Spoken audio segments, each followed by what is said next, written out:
સર્વે વહાલા વૈષ્ણવોને અમારા જય શ્રી કૃષ્ણ. વૈષ્ણવો, આજે આપણે સત્સંગમાં સત્સંગ કરીશું ઉકા આતાની વાર્તા, કે જેમાં આપણે વાર્તા પ્રસંગ 17માં પહોંચ્યા છીએ. એનો આજે આપણે સત્સંગ કરીશું. સત્સંગની શરૂઆત કરીએ એ પહેલા આપ સર્વે વૈષ્ણવોને અમારી વિનંતી છે કે જો તમે અમારી ચેનલ સબસ્ક્રાઇબ ન કરી હોય તો અવશ્ય સબસ્ક્રાઇબ કરી લેવી અને અમારા ગ્રુપમાં ન જોડાયા હોય તો અવશ્ય જોડાઈ જજો, જેથી તમને દરરોજનો સત્સંગ મળી રહે. હવે શરૂ કરીએ આજનો સત્સંગ.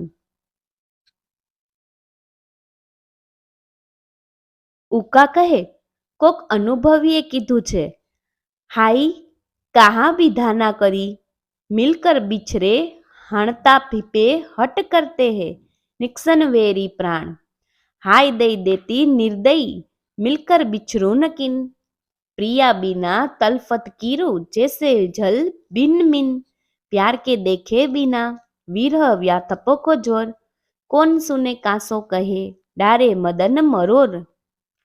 એટલે ઉકા કહે, જેને ગેબના ઘા એટલે કે રામબાણ વાગ્યા હોય એ જાણે બીજા ન જાણી શકે. એમ ઓઘ હોય ભલે ને ભગવાનને સખો હોય, પણ ગોપીઓને મન દુસંગ, કારણ કે ગડહ એટલે કે ભાવની એકતા ન મળે એ દુસંગ, ને ગડહ મળે એ સત્સંગ મળવો મુશ્કેલ છે. ગોંડલવાળા મુખિયાજી રણછોડદાસ બહુ ભાવવાળા. અચાનક કોઈ વૈષ્ણવ આવીને પોતે પ્રસાદ લેતા હોય તો ઉઠી જાય ને ભૂખ્યા રહીને એને પાતર ધરે, એ ધર્મ. પણ મર્મ એ કે અંતરની વાતો જ્યાં થાતી હોય ત્યાં જ કરાય. ઉકા કહે, ભરામણ બનતા હોદી વૈષ્ણવ નો થાય, કાકે એને લોભ કર્યો છે. જો થાય તો મણાય નહીં, એવા થાય. પણ આવા મુશ્કેલ. એ ઉપર એક ટુસ્કો સંભળાવું. એકવાર ભગવાન ભરામણ વ્રજવાસીને ઘરે માખણની ચોરી ગયા તો એ ભરામણી પકડાયા, હાથ બાંધીને જશોદાજી પાસે લાવ્યા. તયે જશોદાજીએ ઠપાટ એટલે કે તમાચો ઉગામ્યો. તયે ભગવાન બોલ્યા, માં મોકું મારું મતી, આજ શું ભરામણ કે ઘેર નહીં જાઉંગા, જાઉં તો તેરી કસમ. આપણને વ્રજની ભાષા થોડી આવડે, એટલે જેમ તેમ અધકસરી બોલાઈ જાય. પણ આ એ સમ એટલે કે સોગંદ પાડે છે.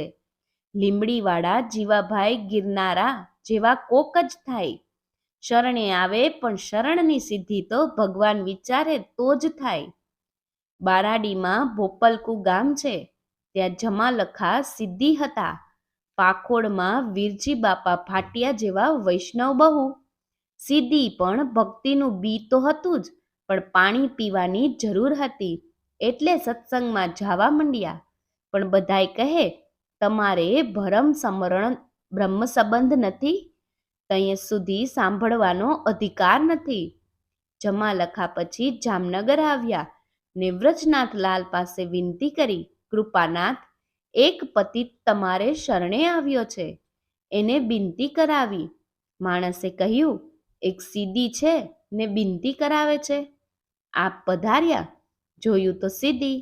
તરત સીધીએ સાષ્ટાંગ દંડટ કર્યા ને કહ્યું, આ અધમ જીવને શરણે લ્યો, હાથ જોડીને ઊભા રહો. આંખમાં ચોધાર પાણી પડવા માંડ્યા.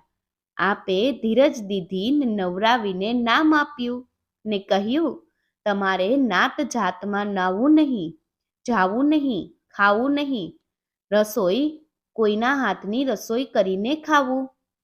પછી એ પરાણે વર્તવા માંડ્યા. એનું નામ આપે જે રામદાહ પાડ્યું. પછી વર્ષે વડોટે પાક્કી મરજાદી લીધી. એમ લોધિકામાંય ઝવેરભાઈ સીધી હતા. રાજકોટ આવે તો એ ગોવિંદજી અદાને જય શ્રી કૃષ્ણ કર્યા વિના ન રહે. તેમને તો બારીમાંથી બાળકૃષ્ણલાલના દર્શન કરાવ્યા ને પાછલા ઘરમાં પ્રસાદ લેવા બેસાડ્યા અને પછી જાય અને એણે નામ પામ્યું. જયરામદાસને વ્રજમાં જવાની ખૂબ ઈચ્છા, તો એ બધા કણેથી રજા માંગી. હવે મારે વ્રજવાસ કરવો છે, અહીંયા આવવું નથી. એમ કહીને રાજકોટ આવ્યા. વેલજીને ત્યાં રસોઈ કરી. પ્રસાદ લીધા પછી બીજે દી ગાડીએ બેસી વ્રજમાં ગયા. ત્યાં લીલા પરાપતિ થઈ ગયા. જ્યાંની વહત હતી ત્યાં સોંપી ગઈ. તો એવા સર્વે વહાલા વૈષ્ણવોને મારા જય શ્રી કૃષ્ણ. વૈષ્ણવો, તમને અમારો સત્સંગ છેલ્લે સુધી સાંભળ્યો હોય તો એ બદલ આપનો ખૂબ ખૂબ આભાર.